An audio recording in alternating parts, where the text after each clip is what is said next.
My name's Eliza. I am a Wiradjuri woman and a Dharawal woman. So they're two mobs from New South Wales. I grew up on the Central Coast, Darkinjung country, which is just north of Sydney. And I now live in Bega on the far south coast, which is Durianganj country. And I work for the Aboriginal and Torres Strait Islander Lived Experience Centre. I manage our national network of First Nations lived experience experts. I also have my own lived experience of suicide, in that I battled a period of suicidality in my late teens. And for me, the key to being well and healing and getting through that experience of suicide was both clinical and cultural approaches. So that's something that I'm really passionate about, is bringing cultural healing strategies to our communities, especially our young ones, and looking at healing whole communities, not just individuals.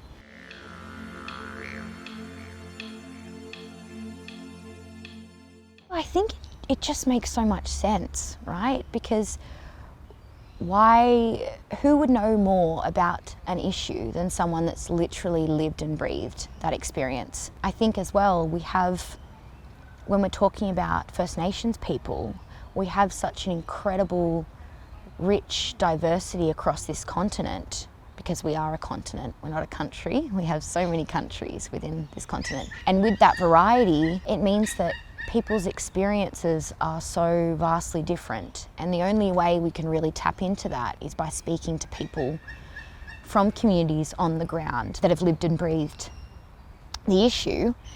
And I think if you listen to their voices, then you're hearing their story. So it has so much more depth, it's real, and I think that's the only way we can find real solutions that work on the ground.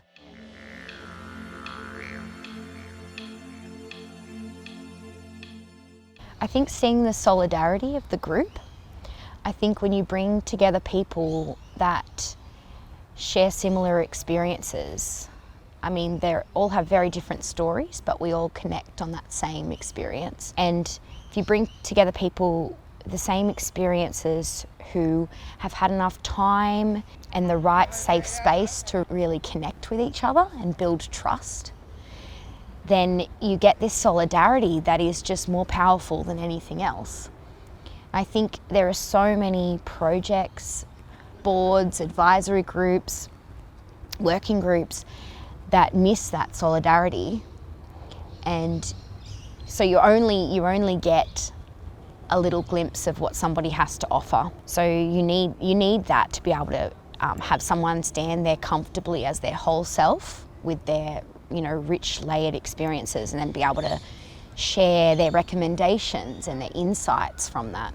People often will think, especially with First Nations lived experience, they might think, well, that's too hard, or it's too risky, or we don't want to risk traumatizing people further. But I think this project has made me realise we have these really solid, clear strategies that we can put in place to keep people safe and keep people well, and actually have people leaving a project like this more healed than when they came in, with new connections, new experiences, new insights, and sort of stepping into a new part of their healing journey. So for me, that's probably the best thing. I think if people can leave a project in a better place emotionally than when they started, then we're doing a great thing.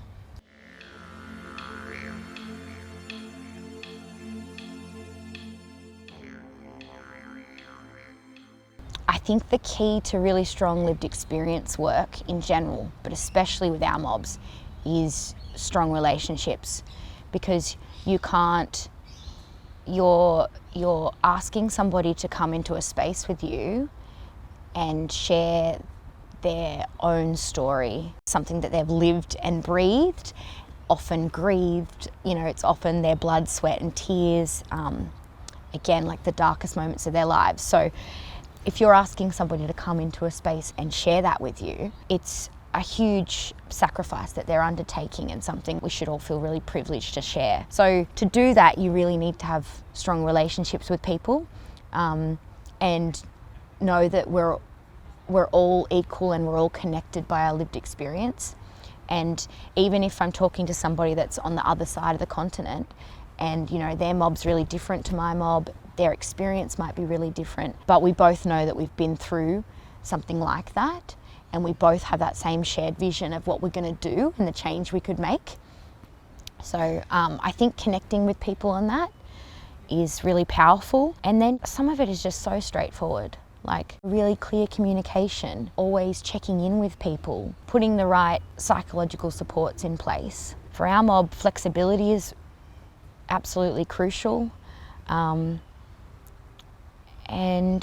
I suppose just seeing people for people rather than seeing people for what they can provide to a project. You see them as a person that's coming with their whole selves and their community behind them and their background behind them, their ancestors, and whatever they've been through.